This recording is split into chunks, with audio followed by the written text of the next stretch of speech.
Mbuya Nehanda's life gathers the strands of spirit, culture, and resistance into a single enduring flame. She stands as a testament to the power of ancestral guidance and the unbroken will of a people determined to remain whole. Her presence continues to echo through Zimbabwe's history and imagination, a figure who lives simultaneously in memory, myth, and the marrow of national identity. Nehanda is revered as a Mahandaro, an ancestral guardian spirit rooted in central and northern Mashonaland, one who interprets the will of the Mawari and safeguards the well-being of entire communities. She is believed to be the spirit of Nyamahita, 15th century royal daughter gifted with profound spiritual power, said to have vanished into the mountain that now bears her name, Gomo Ri Nehanda, also known as Nehanda Mountain. From that moment, her spirit rose to become one of the most powerful protectors of the Shona. Centuries later, her voice returned through Charwe, Nia Kasakana, the medium who helped ignite the 1896 Chimaranga against British encroachment. Through her, Nehanda's courage took human form, guiding, warning, and rallying her people in a struggle for land, dignity, and destiny. Her name became a drumbeat in the liberation movement of the 1960s and the 1970s, a symbol of defiance and ancestral strength. Today, she is honored with the title Mbuya, which means grandmother, guide, and guardian. Her memory lives in hospitals, streets, songs, poems, and statues woven into the everyday life of Zimbabwe. It is documented from her trial and preserved in the National Archives, recognized by UNESCO as global heritage, and it stands as a testament to her impact. They hold the story of Nehanda Charwe Nia Kasakana, spirit medium, revolutionary, and martyr, whose prophecy, "My bones will rise again," continues to rise in the hearts of generations. I chose Nehanda because it was interesting to me how, when I looked, how it paralleled the struggle in Africa during this time, it paralleled with the struggle that we were experiencing over here. We look at people like Harriet Tubman, who lived from 1820 to 1913. Her lifespan was much longer than Mbuya's, which was from 1840 to 1898. But we look at the similarities. We were both striving for the same thing: liberation, justice, autonomy, sovereignty, in different ways. And I found it very interesting that Harriet Tubman lived a lot longer than Mbuya, but at the same time, I also recognized the difference in the situations that they were in, or the surrounding circumstances of the situations. When we look at Mbuya Nehanda situation, as bad as we thought we had it over here, I think maybe sometimes there's a call to recognize the difference. One of the things that stands out, the last thing that was written in regards to her life, was that at the time of her death, she was sentenced because of her rising to this occasion and fighting against colonialization of her people. And she was sentenced to death for defending herself, her people, her territory. And on her deathbed, we'll call it, one of the things that was noted, that she, at the last moment, right before her death, still yet refused to accept Christianity.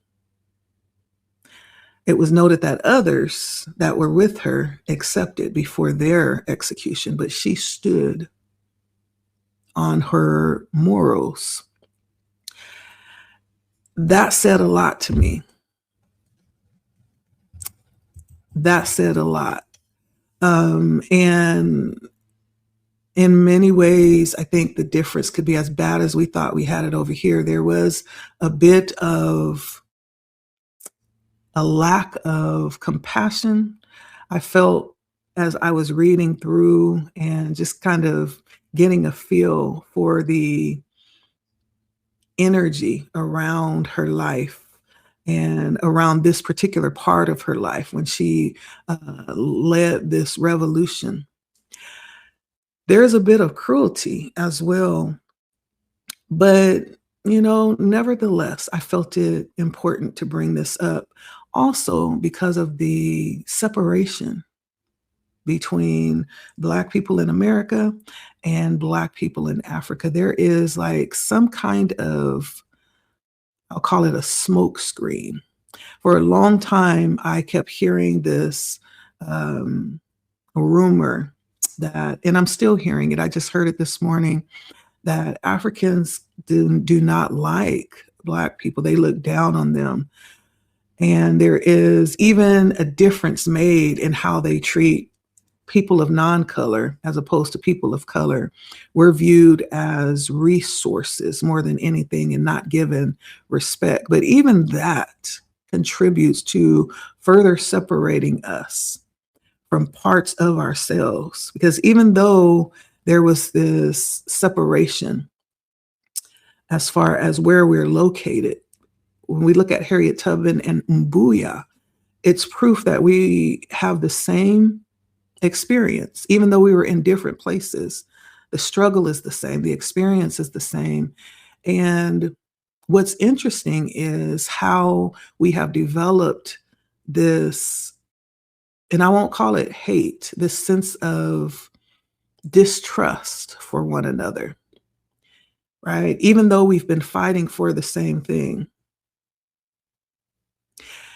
I found that very interesting, which is why I felt even more of a push to choose someone outside of our culture. Every year we hear about the same people over and over, but what about those that were not transported over? What about those that remained in the homeland? Like, what were their experience? I think that's important as well. We still share in the same energy, whether we realize it or not.